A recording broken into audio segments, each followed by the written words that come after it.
Hi, my name is Michael Trout, and I want to talk about a pretty serious topic. How do we save our planet? And what I mean by save our planet, I mean how do we save our bees that are crashing at an exponential, unsustainable rate of 30-40% per year? I'm talking about our oceans that are now have 40% pollution of plastics, and we're contaminating them at an extremely fast rate. Talking about our forests that now are about 85% gone, and our fisheries that are about 90% gone from the large fish that we traditionally had.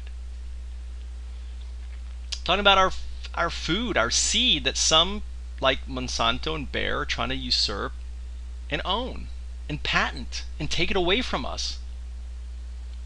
And ultimately what I'm talking about is our freedom and our liberty, as we've seen America deteriorate into some kind of police state. And I strongly advise you to watch these two talks right here. I'd pause my presentation right now and understand what I'm talking about, right? By these two talks. This is a TED Talk by Peter Gilding done in 2012. And here's a talk done just this year by David Suzuki. Now understand, experts don't know how to overcome this crisis. I'm an innovator. I'm going to tell you how we can overcome this crisis. So just to summarize, the pain is this: our planet is crashing. If you don't agree with me right now, just quit the presentation and go and spend the next 6 months researching, right?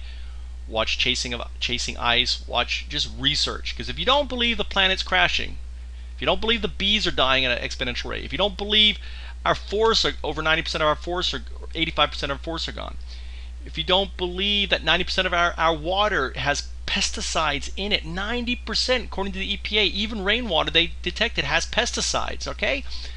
This isn't good, people. The solution is simple, and I'm going to talk about the solution. It's switching from the startups, which has a flaw in it dealing with the exponential growth function, to the FOUNDUP, which doesn't have this function error. It actually uses the function to its advantage, as I'll explain next.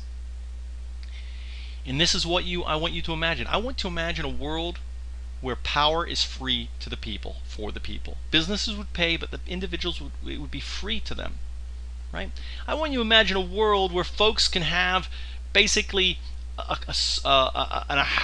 a home for under $20,000, built locally and sustainably. I want you to imagine a world where electric cars are the norm, and we have no more petroleum-based, vehicles. We have no more petroleum-based power. Okay? I want you to imagine a world we've all dreamed about. It's a world that we can have only with FOUNDUPS and not with startups. So, what if startups never existed? Let's pretend. Let's just play a game. Let's say startups never existed and all there was FOUNDUP. Well, number one, imagine $5.36 trillion being infused into the economy by these billionaires. They would be mandated that they have to reinvest in launching FOUNDUPs, ideas for helping or saving our planet, by the people, for the people. Imagine what that would do to our economy just then. Now understand, not only that, the way I have it set up is that corporations are also mandated to invest 80% of their net profit back into launching more FOUNDUPs. So you have the investors and you have a double whammy. This is the sort of sacrifice, or not sacrifice, this is logical to me, that we're going to have to take if we're going to save the planet. This isn't a debate, right? This is a certainty. So what are FOUNDUPs? Well, FOUNDUPs are kind of like hobbies we do part-time. Startups you can't do part-time. Startups are hard. They're very complicated. They take a very specific kind of person. They're not fun. right? And over 99% fail.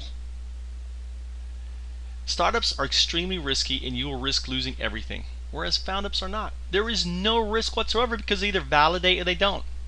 And it's a hobby, so if it doesn't validate, you still do it anyway because you like it. But if it does validate, guess what? It pays for itself. And if you make a little bit of profit, guess what? You're going to turn that profit into helping other people do their hobbies.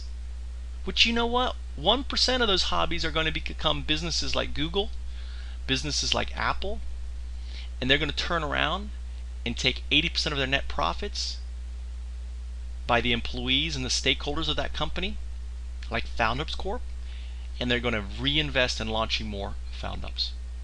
And the beautiful thing about FOUNDUPS is there's no gatekeepers. You don't have to worry about begging to Silicon Valley. You don't have to worry about going to Wall Street or investors or any of that.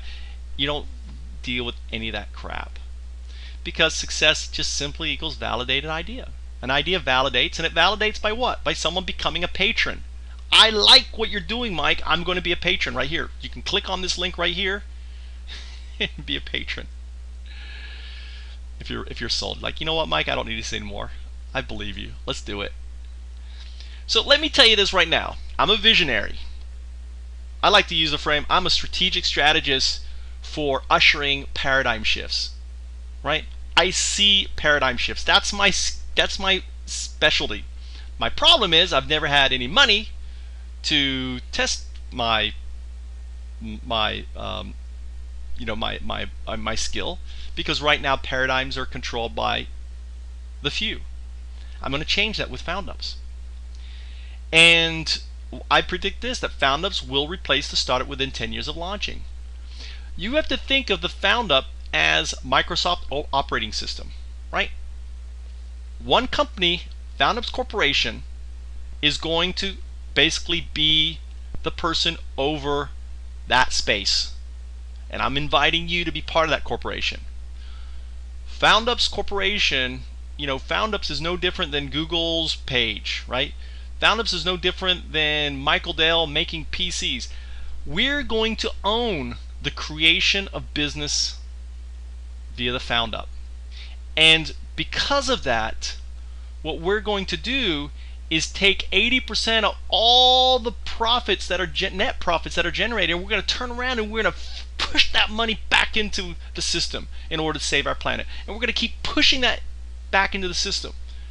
And if you're an investor of FOUNDUPS, guess what? Every person, I guarantee every person that becomes a patron, the first 1,000 who become a patron of FOUNDUPS, I will personally guarantee, or I will bet the lives of my children, or I will take my own life. I will do the Buddhist thing and I will pour gas on my fucking body and burn myself alive if I am wrong.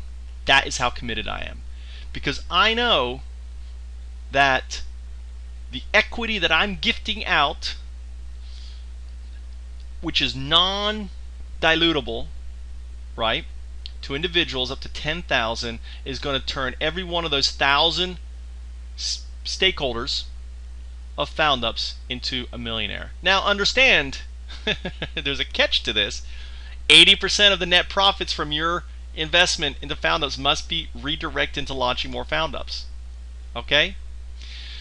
So my offer to you is, if you will trust me, if you will put your faith in me, if you will say, you know what, Mike, the world is the shits and I don't see anything, you know what, I can trust you with $1 a month. I can trust you with $2 a month, because you know what is that to me? I spend that on crap anyway. I'm asking for less than what it costs for a coffee to become a patron of FOUNDUPS.